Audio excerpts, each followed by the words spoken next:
Okay, I've spent a ton of money getting my ergonomics for work at home or even in my office up to what I think is the best, right? My monitor's at the right height. I've got external keyboards and everything's plugged, close enough to me so I can plug in properly. I've got my autonomous high-low desk and I'm all set. I've spent hundreds and maybe even thousands of dollars to get everything set up. Well, but it's still not working. I'm still getting pain while I'm working and such like that. The reality is we can spend a ton of money on great ergonomic devices and technology and such like that. But if the human factor, me, does not plug into it properly, then it's all for naught. What do I mean by that? Well, one, if I got bad habits and I like to lean on my work and such like that, it doesn't matter how much money I spend, I'm plugging into it improperly. But if my posture, just my working posture, is terrible and I haven't worked on me, then this is a waste of money. And you've probably thrown away a lot of money that eventually could work for you, but you've got to work on you first.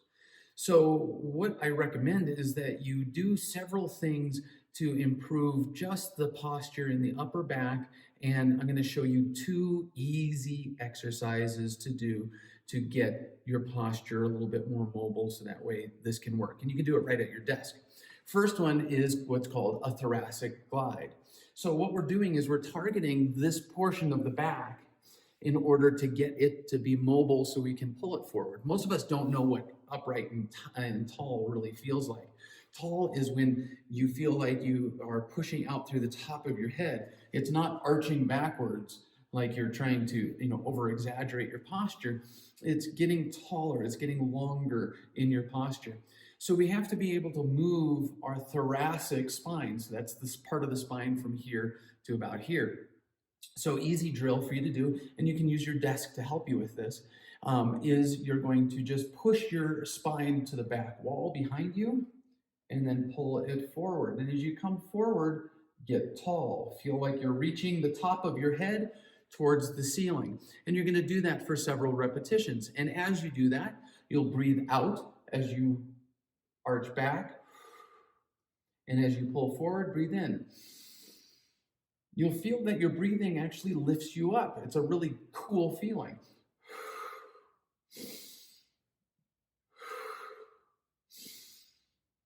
Okay. The next one is we're going to get a little bit more motion side to side. So this is called a lateral glide. So again, I'm just going to stand right here in front of my desk.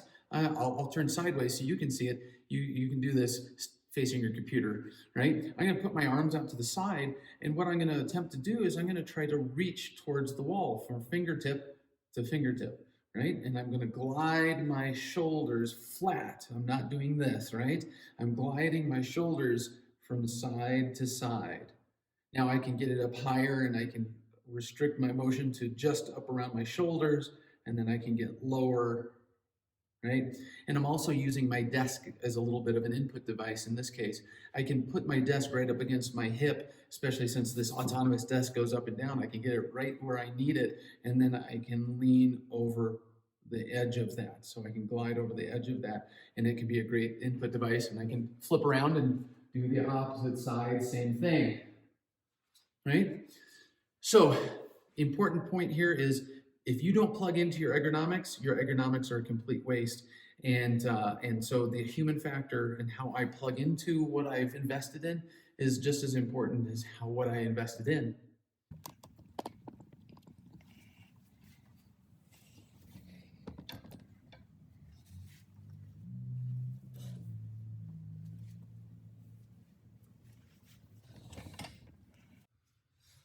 Input devices. So you're working from home, you're working at a cafe, it doesn't really matter where you're working. Input device makes a big difference. Now, the big problem with laptops is that they're really close to you, and they are very convenient. They've got the touchpad on the laptop. It used to be that little pointer thing on the keyboard. That was terrible, by the way. But the touchpad is okay, and they've gotten bigger and they've gotten easier to use. But they're still really tough because you've got the computer close to you, your head's down, and the touchpad is really close, and so you have to kind of crunch up to use it. And so it's exhausting over a period of time. Great when you're out temporarily, like at a cafe, but at the same time, not the best idea. The best idea is to get something external, like potentially an external mouse. Now, this is a really simple mouse. There's others that are more complicated, more buttons and scrolling devices, but this at least allows you to put yourself at a more advantageous position to your work, right? I'm out to the side. It's very light. It's wireless in this case, and so this is a good choice to help to open you up a little bit and not get you crunched in and get those wrists and fingers all curled up on you. So external mouse is a good choice. And there are things like roller balls where you can use your fingers to roll it and things like that. That's good too. And it's just a matter of preference. My best option for you is to get an external keyboard and external input device, whether it be a mouse or in this case a touchpad. The thing I love about touchpads is that they're multifunction, so kind of like your cell phone, your smartphone, it's multi-gesture, and so you can do a lot of things on one input device. Same thing with this. I can do a lot of different things with the input device on the computer screen, and people at first are very nervous because they're going to have to learn all these new gestures. Well, I can guarantee you that after a short period of time, you'll become really efficient at it. And even somebody that's working in like an Excel sheet or a spreadsheet type of environment, this works very well. And I have had many people go from anxious to loving it in a very short amount of time.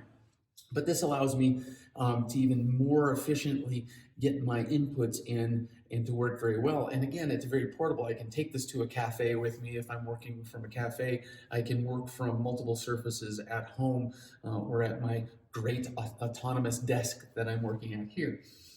The important part is that if you've been working on the same input device for a long time, change it. Likelihood is that you've gotten very used to it and very efficient, but it's also starting to help you develop what's called repetitive motion disorders or injuries. So the best thing to do is to change it up every now and then. I have several input devices that I switch out from time to time just because I get bored with it and I want to have variety.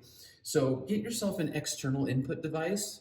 My choice is touchpads more often than not. Logitech and several other makers have them for PCs. Of course, Macs have their Magic touchpads, which are awesome. But even if it's a mouse, get that external input device, free up your hands, relieve yourself, and make sure that you just move and you stretch periodically throughout the day so that way you have a good work day with the least amount of injury.